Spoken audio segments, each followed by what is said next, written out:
great evening and welcome to another broadcast of God's Girls Keeping It Real. I am Apostle Glenda Ray, and as you can see, my counterpart is not here with me tonight, Apostle Nona Ray. She had another appointment, another engagement, and prohibited her from being able to be here with us tonight. But nonetheless, we carry on, and we have some great things that we want to share with you tonight. I just want to take a moment to thank you for always tuning in to us on Thursdays, to setting aside the time. I know that you could be doing something else, but those of you who look forward to God's Girls Keeping It Real, we really appreciate your tuning in. And so I just wanted to throw that out there to thank you. We are still on the track of what we've been talking about for the last several weeks, dealing with this national sex education standard and how deep that thing is flowing and how deep the well is in going to in the public school system. And so what we have here tonight, as many of you may know, and some of you may not, that we have instituted the Excel Homeschool Academy. And so we are deep in the trenches of it right now. It's going very, very well. God has blessed us so mightily. And so who we have with us tonight, we have Elder Anita Cotton, who is one of the teachers or the instructors at Excel Homeschool, and they'll be able to tell you more about themselves and their role. And also we have Minister Angie Williams, who's here with us tonight. And they were so gracious to say at the last minute, when I called them and said, okay, can you come on the set with me? And they were like, really? So give them grace. They're a little bit nervous, but they have some powerful things that we want to share and that we want to discuss tonight. So I'm going to let them introduce themselves, and they'll tell you a little bit about themselves, and then we'll jump into our topic tonight. Well, thank you, All Apostle Glenda. I am Miss Cotton, as many know me from many years in the Joliet Public Schools. But for Excel Homeschool Academy, I'm actually the principal and one of the teachers this year. We are providing service for kindergarten through fifth grade students at EHA. And we are just excited. Like Apostle Glenda said, we are going into our fourth day. We actually started school on Tuesday. Yeah, which is the normal time for starting school usually. Reminds me of when we started school. It was after Labor Day. After Labor Day. Yeah. All right. Well, I'm Angie Williams. I too minister here at Antioch. I am the fourth grade, fifth grade teacher at Excel Homeschool. I am still excited, even though we're 4 days in, excited. The kids are excited, ready to get this year going. I have past experience with public school as well, taught for 15 years, and then came out for the last few and decided to come back into the calling when Excel Homeschool opened up. Wow. And I'm excited to be back. That is so exciting. So, Ms. Cotton, why don't you give us a little bit of background in terms of your experience and your vetting through the public school system? I definitely will do that. Well, I have to start by saying, and I'm going to date myself, and that's okay, because I'm proud of how old I am. I actually started in the public school system back in the 70s. Wow. So that lets you know how long it's been. I actually did 36 years as a full-time teacher, and then I did 5 years as a substitute. So 41 years altogether in the public school. Okay. I never taught high school or junior high. I was in the primary grades. Okay. So elementary grades. That's where my experience is. The formative years where it's so much needed. Yeah. That's why at Excel, we decided to start at kindergarten and go through fifth grade. Because those are the grades that are so important for reaching children. Yes. To form who they will be, what they will do, what their destiny will be like in years to come. Yeah, which is so key. And that's why we are so adamant about getting this information out in terms of what's happening in the public school system, because we understand that the earlier that they start indoctrinating, then that's going to shape their lives and as to what they will become and what they will engage in. And so, as you all know, that we have been dealing with exposing all of the things that are coming down through the public school system, the national sex education standards, and the things that they are rolling out in terms of curriculum, in terms of teaching and educating our children. They won't depart from it, and that we can train them in the things concerning the Christian perspective, the Bible. And so basically, that's what the platform is set as. And we'll get into a little bit more of that in terms of Excel Homeschool. But I wanted to go in this direction where we've been talking about this book that's called Get Out, to Get Out Now. And again, it's by Mary Rice Hasson and Teresa Farnan. And this is the book. We've been talking about it for a little while now, called Get Out Now. And I just want to read something. This title of this chapter is called Redefining Normal. And so that's what this whole agenda in this trajectory has been about, is redefining what we call normal. And so we know that there was legislation passed that redefined or set out to redefine the traditional family structure. And so now what we're having and what we're finding through legislation, that Johnny can have two mommies and David can have two daddies, in one household. And so I'm trying to shape that whole framework to confuse or to bring about the inclusiveness of that this is normal and that now this is the new norm. And so I just want to read something that took place. There was a Nova Classical Academy that had a situation where there was a family whose son wanted to identify as a girl. And so the parents began to get involved with the Nova school system, and they wanted the school to provide alternatives for their son, for their child, in a measure of inclusivity, to where the other kids can receive this child, address this child in his new gender form. And so there was a lot of pushback that came about, because the parents of the school, they were like, no, this is not acceptable. This is not something that I want my child to be involved in. And so, but as it rolled out, it turned out that this family won. And so they changed the rules concerning the acceptance, and their guidelines changed to include specific language around name and pronoun changes. They included guidelines that changes in appearance and differences in associations, such as gendered groups, providing a safe, welcoming, and affirming environment, supporting the child's timeline for social transition. This is what they did. But let me just read this here, where it talks about boys are girls and girls are boys. It's 1984. This is what it says. And it says, George Orwell wrote, "But if thought corrupts language, language can also corrupt thought." And so what they began to do is craft a language that would corrupt the thought patterns of these kids. And so gender idealists know that too, and they have been remarkably successful in dictating the correct gender language and required vocabulary in public schools. So the Nova's gender inclusion policy, like such policies everywhere, begins with a set of official terms that redefine the human person.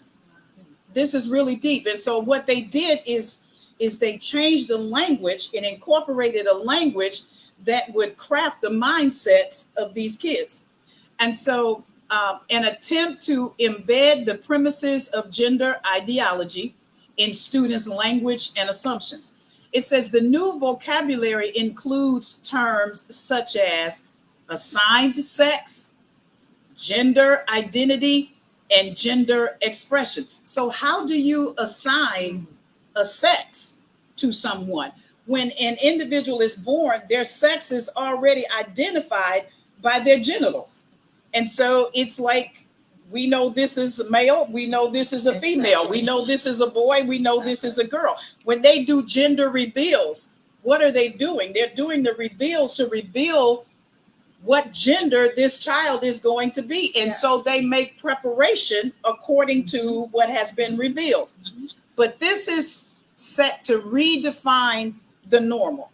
And so it goes on to say, in a brief, person's assigned sex is described as how others categorize him based on body parts observed at birth.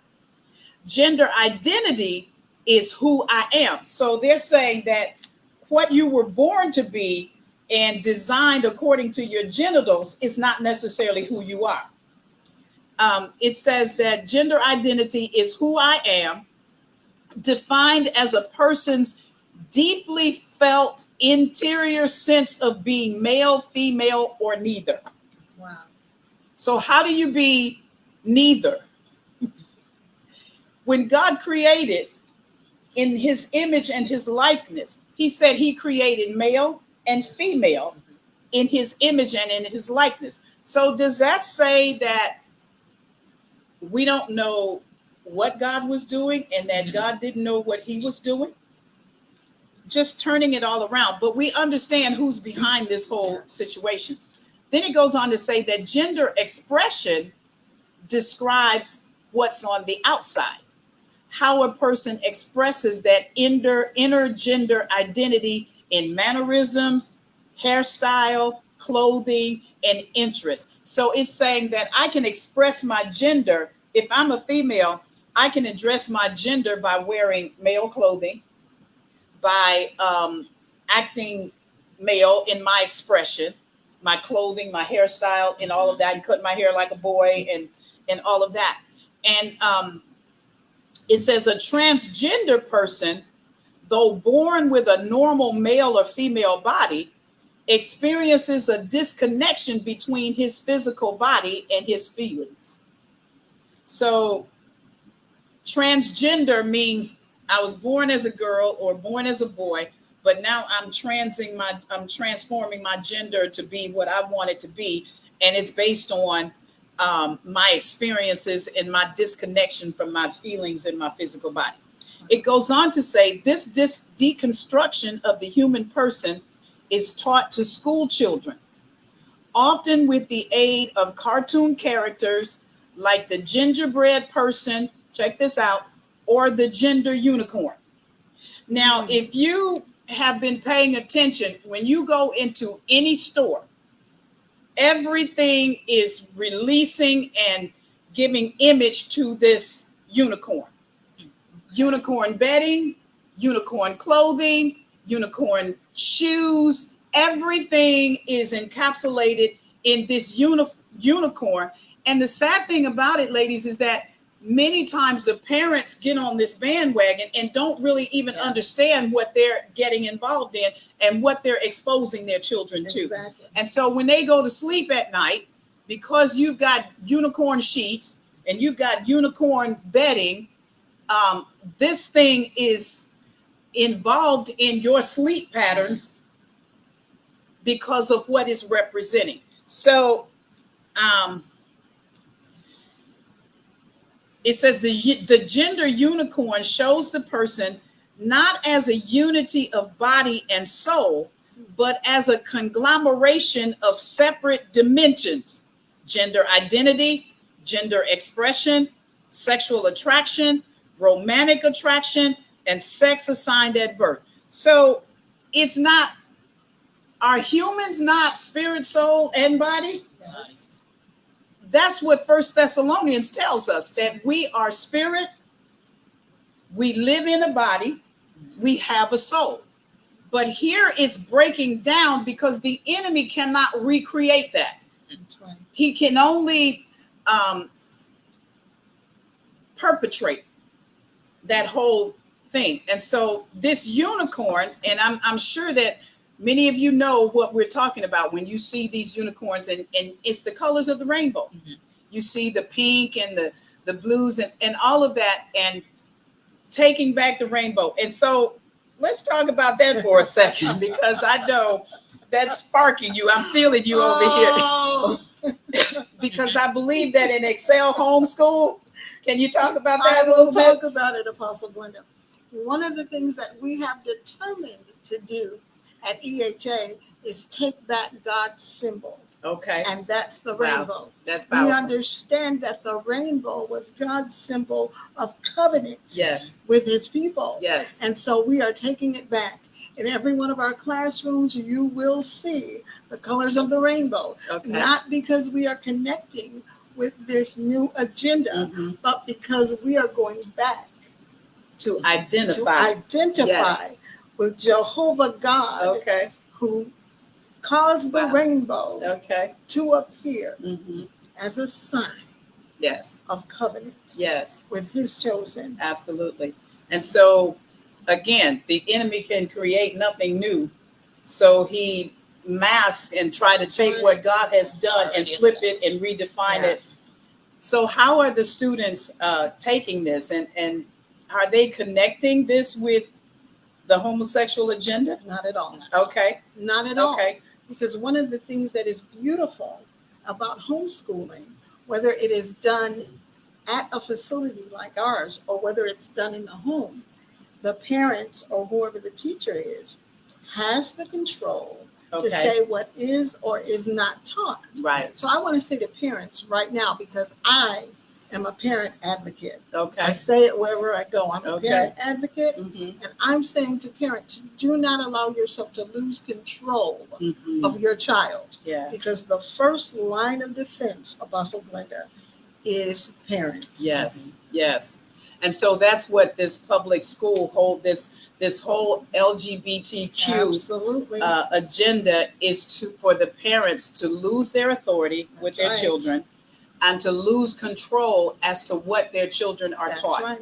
Even with the National Sex Education Standard, teaching kids at a kindergarten level, that is parental control It is. as to how much they want to allow their child to know, what they want to expose them to in terms. Just think of it like this. Many parents have parental controls on their computers, Mhm. on their televisions, That's right. because they want to keep control. And so they want to protect the identity and the language that will craft the mindsets Exactly. of their kids. Yes. And so for us to have these kind of controls in the home, but yet when we go to the school, Mhm. we lose all of that control. It brings confusion to the child It does. to know, okay, and actually can create pushback on the parents Mhm. to feel like, well, my teacher said this, that, and the other, and they've shown me pictures and they've crafted a language so that I can understand it. Many times parents, they may set a set of rules and may not necessarily give the reasons why. But then the teacher is putting this thing in front of them, and the teachers have the kids for a longer period of time during the day than the parents do. That's true. Angie, what are your thoughts on all of that? I feel very strongly about this issue because my degree is in human development and family studies. Okay. So I encourage the families to take back that control. Yes. Even when I was teaching years ago, the parents, even though we sent stuff home, the parents seemed to take a step back. Okay. Even though we wanted them to come in and you tell us what Right. is acceptable for your child, for your Okay. family, what you Mhm. want, they still seem to take a step back. Okay. So in all of that, I encourage the families, because that's where they get the real teaching from. Yeah. Even if they taught my child this, that, and the other at school, when they came home, like you said, and they said, oh, the teacher showed me this, and the teacher, Mhm. it's my responsibility to say, no, this is it. Right. Let's bring out the Bible. Let me show you what it really is. Yes. Yes. And like the pushback became so strong for parents, Wow. I think that the family just was They like, okay, succumb to it. they succumbed. And now this is where we are. Wow.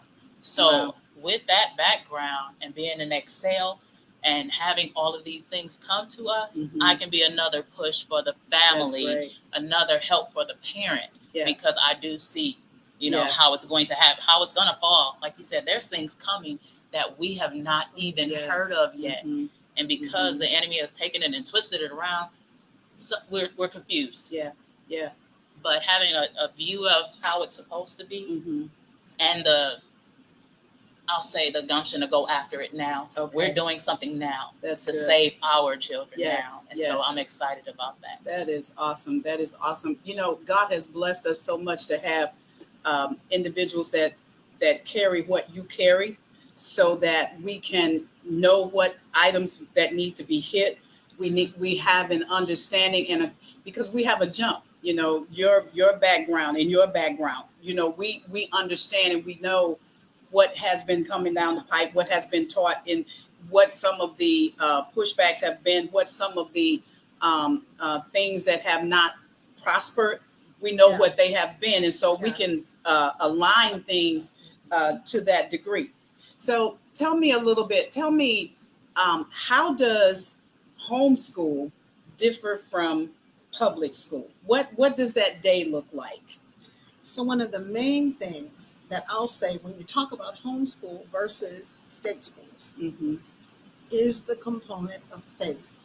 Okay. We cannot get away from the fact that in homeschooling, we can talk about Jesus Christ. Okay. We can use the Bible as a reference. Okay. Actually, at EHA, we actually have Bible Okay. as one of our subjects. Wow, that's good. Yeah. And the curriculum that we use, I have a master's degree in curriculum and instruction. Okay. So I'm really a stickler about curriculum and the instruction that goes forth. Yes. And I can tell you that the instructors that we have at EHA are powerful. Mm-hmm. And the incorporation, like I said, with the faith and core subjects. Because please don't hear me say that we're just preaching Jesus all day long, Mm-hmm. because that's not what we're doing. Right. We're releasing instruction in all of the core areas: math, science, language arts, reading, history, Okay. geography, science.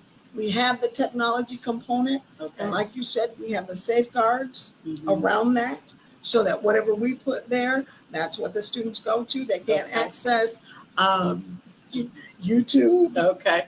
Okay. TikTok, Yeah. Facebook, Mm-hmm. all of those things, because we understand that technology is important. Yeah. But it's not the piece that should drive the child. Absolutely. Yeah. So what does our day look like? We have a 9 to 3 day. Okay. We start every morning with Wow. our individual classes. 9 o'clock. That is so awesome. 9. My kids had to be up at 6 in the morning in 9. order to get to school. See, these are the parameters that we were accustomed to. Yes.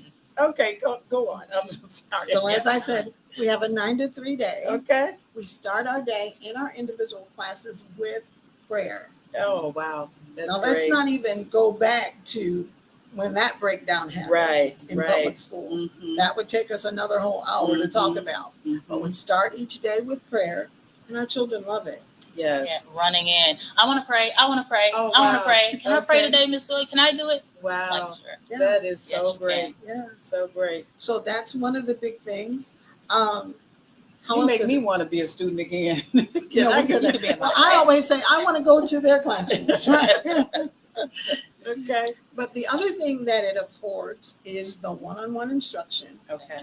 And as a 41-year veteran, I understand that having 30 students in your class does not allow you Yes. to get to one-on-one. Mhm. It just doesn't. So the kids And get I was- lost in the class. Yes, and I was one of those teachers that was very conscientious about touching every one of my students. Okay. But I couldn't do that every day. Mm-hmm. It had to be just a Yeah. group instruction. Yeah. Yes, I endeavored to do small groups Mhm. every day. Mhm. So that was a little bit more intimacy. Yeah. But getting that one-on-one instruction like we're doing at EHA is priceless. Yes. So actually, you get an opportunity to become very personal Yes. with the kids, Yes. not just on a educational level, but even on a personal level, understanding what's going on with them, Exactly. what their feelings are. Exactly. That is so awesome. So awesome. Exactly. You were You going to do. say, Angie. You do get that with the one-on-one and our small groups.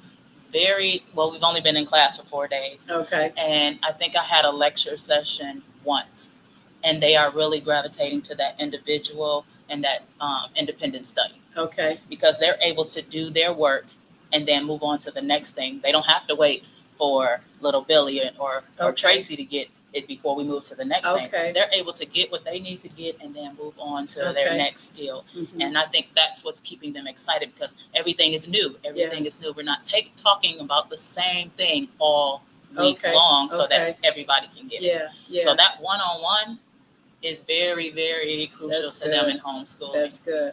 So now we know we lost a whole year last year. COVID hit, kids couldn't go to school. And during the at-home online training, which was a nightmare, the kids virtually lost a whole year of school. So how is Excel assessing and bringing them up to the point of what they lost? And I know that some of the kids, like the kindergartners, those that are in kindergarten, they didn't have anything as to what the structure would be coming into a classroom. So talk a little bit about that. So I did kind of write some things down because I didn't want to forget to say certain sure. things. Mm-hmm. So going back to something that Mrs. Williams said, we provide individualized instruction for each one of our students. So it's not just one-on-one, but it's individualized Okay. in terms of what that particular child needs. Wow. So if they come to us and parents say, okay, I have a fourth grader. Mm-hmm. They were promoted to fourth grade. What we're doing right now, we're in the process of administering our placement tests. Okay. So that we can see exactly where they are.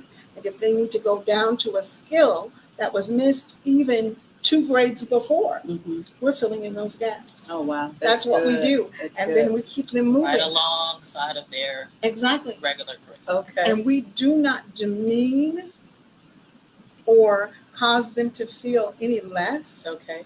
They stay at their grade level Mm-hmm. that they've been assigned to do, but we're doing that gap instruction. Because there's one-on-one, then Exactly. you can really hone in on what they need. That's great. That's great. One of the other things that I wanted to say about homeschooling, Okay. another plug for homeschooling, Okay. there is no red tape. Okay. Many years, my colleagues and I in public school used to say, if I could just teach. Mm. There's so much red tape. There's so much paperwork. Bureaucracy. All of the Mhm. bureaucracy Mhm. that happens. Yeah. But in homeschooling, you can just teach. Mm. Does it require preparation? Yes, it does. Mhm. We spent weeks, Okay. months even, getting prepared. Okay. But once you have your room prepared, once you look at your curriculum, once you know where you're going, no red tape. Okay. You walk into that classroom, Mm. you get to know students. We're not teaching to a test. Okay. We are Wow. teaching people Okay. life skills, Mhm. core subjects, Mhm. special things that they need to know Mhm. for their life. Okay. Expound a little bit on teaching to a test. What does that entail? So what do I mean when I say teaching to a test? In the public sector, there's a state test Mhm. that has to be administered. When I was there, I retired in 2015 officially. So at that time, I believe it was the PARC test. Okay. We knew what all of the objectives, all the standards, and all those things were at each grade level. Mhm. So what you end up doing throughout the school year is teaching what you know is going to be on that test. Wow. So that they can be Okay. successful. Okay. So they can pass them on whether they But know the it or not. numbers for your region, those tests will determine. Yes. So we teach so that you get high numbers on this test and everything else can fall to the side for right now. Mm.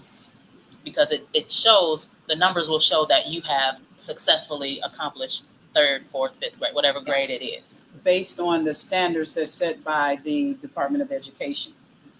Yes. For that Not state test. necessarily, not even saying that the kids have actually learned this or Exactly. learned anything else outside of the testing. They've learned that question Yeah. that is on that test. Wow. Because if you learn something by rote, you can recite it. Sure. If you see the word the, Mm-hmm. you can say the. Mm-hmm. But what happens if you see the word the in context? Okay. And you don't even know what it is? Right. Wow. Mm-hmm. Now, there's something to be said for sight vocabulary. I believe in it. Okay. But I also know that everything has to be contextual. Okay. It's just like reading the Word of God. Mm-hmm. You can't just pick out a scripture and take it for what you want to do, Right. but you have to read it in context in Yeah. order to apply it to your life. Mm-hmm.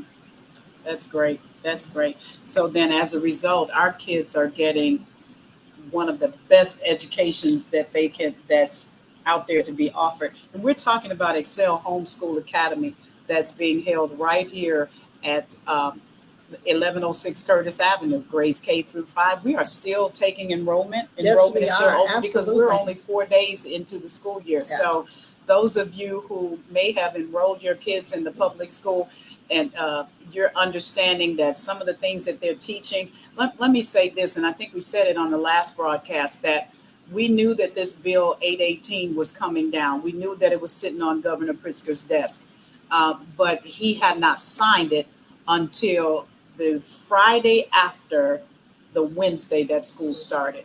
So now all of a sudden, these are the things that are required to be taught, and not even being able to opt out. The parents can opt out, but even if you opt out, what happens with the kids when this part of the school day is being taught, and now you're going to have to pull these kids out of that section? What is that going to do to the child? And it's just really not a good thing at all.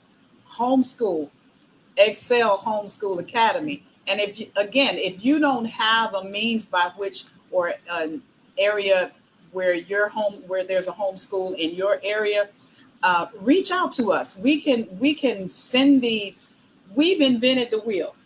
And so rather than reinvent the wheel, reach out. These educators here, they have much knowledge and much understanding, and our kids are going to come away in this school year being some of the best students. We are applying and educating astronauts and presidents and CEOs Yes. and scholars and all of that. That's coming through there. And so, is there more that you want to tell us about the homeschool? I guess I want to say too that we are really incorporating the STEM principle Okay. and the STEAM principle. Okay. For those of you that don't know what that is, we're talking about science, technology, engineering, and math. Okay. And then we're talking about science, technology, engineering, the arts, and math. Okay. So all of that is included. Wow. We understand that after our children leave us from this homeschool setting, first of all, they're going to be brilliant. Mm-hmm. They're going to excel in everything that they do, but they have to go back into a world Right. where they still have to be able to function. Right. So we will talk to them about the things that they will encounter. Mm-hmm. We're not going to have them go out and be naive as to what's happening in the world. Right. However, they will have the foundation of faith to understand what's going on. Yes. And they will make their choices as adults do. Yes. Yes. But one thing, and I think you said it at the beginning, we train up a child Mm-hmm. in the way it should go. Mm-hmm. And when they're old, they won't depart from it. Yes. Yes. That is so good. So now with the arts, is that incorporated? What all does that incorporate when you talk about the arts? So when we talk about the arts, we're talking about music. Okay. We're talking about actually those that have acumen as artists. Okay. Okay. So we want to just cause them to be well-rounded. Mm-hmm. Can you imagine what that would have been like? Because at this point, we're talking about purpose. Yes. We're talking about these kids identifying why they're on the planet, Yes. as opposed to becoming adults and realizing that, I don't know why I'm here. But these kids are learning at an early age, kindergarten age, I can do this. I can sing. I can, these are my gifts. These are my talents that I have. And being able to bring those talents out, that is really, really Exactly. powerful. Really powerful. I remember we did the summer day camp, Yes. and just all of the things that came through that summer day camp. Some of the things that are pulled away from the public school that they just will not get, Mhm. that they can get in this homeschool setting. Even Spanish.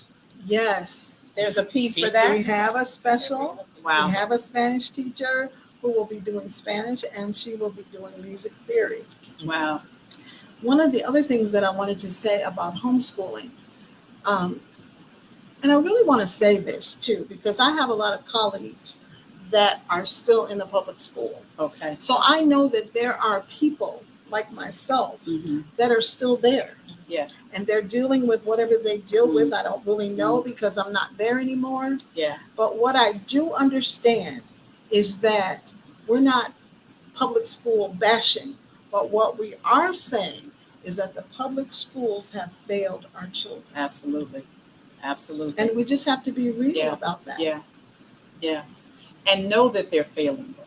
Yeah. Know that they pass kids on just for the sake of the numbers, for the sake of the dollars, knowing that they have not progressed to the level that they need to, but they pass them on anyway. Mhm. I don't know of any students that have been held back in grades. It used to be a time where you would be held back, Exactly. but not anymore. I mean, they just pass these kids on, and they don't know how to read at the level that they are Yes. in, and they're lacking so much. You're right. Because the public school system it's about the money. It is. It's all about the money. And when you go into the other areas, they may get a little bit more because of the tax base and how much they, how many contributions are coming into the school through the tax base. But even in that, the kids still come out of there lacking and not being at the grade level that they need to be. And Apostle, you were talking about earlier about the bureaucracy and Okay. everything that happens. And when we talk about bureaucracy, we're talking about a group of people that are not elected officials, Okay. that are at the top, Mhm. that are making decisions, Mhm. perhaps have not walked into a classroom, Mhm. don't know what's going on. Yeah. And it's all of the things that educators know Mhm. that are in that grind every single day is not considered. Wow. It is taken out of the hands of the teachers, most of the time out of the hands of the administrators Okay. at that local school level. Mhm. Mhm. So we're talking about upper. Yeah. We're not talking Yeah. about, because many of the things that we're talking about, teachers, principals, even superintendents don't know. Oh, wow. We're talking about the people that are above them, Mhm. Mhm. that are connected to all of these political agendas, Mhm. that are connected to all of these hidden things that Yeah. are happening to change. Let's face it, as believers, we understand Mhm. what this is all about. Yes. Yes. We really, really do. Yeah.